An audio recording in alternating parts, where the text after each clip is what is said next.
Yesterday, I was blessed by a fifth grade student on my elementary route. I was driving out of Lakeshore Elementary. I got about 60 students on my bus, and it's in the afternoon. And I'm at the third stop, and this is a fairly large stop. There's about 12 students get off there, and so I stop, and students are coming down the aisle, and this one student says, "Mr. Mike, there's a mess in the back of the bus. Someone's eating popcorn back there." I go, "Oh, great." I'm kind of frustrated. I can feel my anxiety raising as I think about the mess I'm going to have to clean up in the back of the bus. And I've been working with these students, helping them to be responsible and clean up after themselves and not eat on the bus. And so I get on the intercom, I talking to the mic, and I say, "Hey, you guys, who's eating on the bus back there? Did someone make a mess with popcorn back there?" And I'm looking in the rearview mirror, and I see fingers pointing back in the back of the bus. The fifth grade girls are pointing across the aisles at the boys, and the boys are pointing across the aisles at the girls. I said, "Look, I need someone to clean up that mess. Who's going to clean up the mess?" And again, they're pointing fingers. "So-and-so did it. It's not my mess." And so I get on the mic and I say, I'm not looking for someone to blame. I'm looking for a volunteer. Who's going to help me clean up the bus?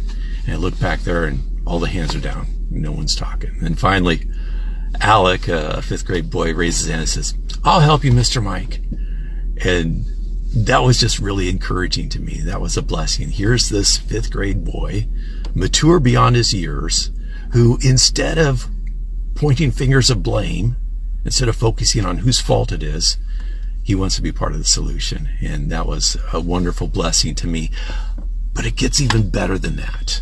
I'll tell you how in just a minute, but first I want to be a blessing to you. It's 624, and so I want to pronounce and pray over you the number 624 blessing. It goes like this: May the Lord bless you and keep you.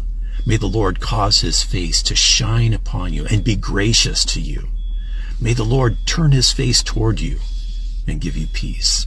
And that's my sincere prayer for you today. I pray that God would extend his grace into your life today, and that you will experience his peace, even in those difficult times when people are making a mess and pointing fingers of blame. So Alec comes up, and he gets the trash can and takes it to the back of the bus, and he's starting to clean up this mess in the back of the bus. And as I watch him, I notice something else happens back there. The environment changes. Those same fingers of students who were pointing at others and focusing on who's to blame and who's at fault, those hands started helping Alec. Kids started getting up and picking up trash around their seat and putting it in the trash can, and without even being asked to. And so that was so encouraging. You see, it only takes one person who's brave enough to step forward and say, "Hey, I'll be part of the solution," instead of being focused on who they can blame. And that was a blessing to me, and it was a blessing to the whole bus.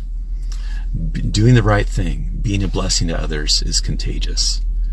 And that's my prayer for you today. I pray that you would be blessed, but I pray that you'll also be a blessing to others, and that would be contagious and create an environment of people blessing one another.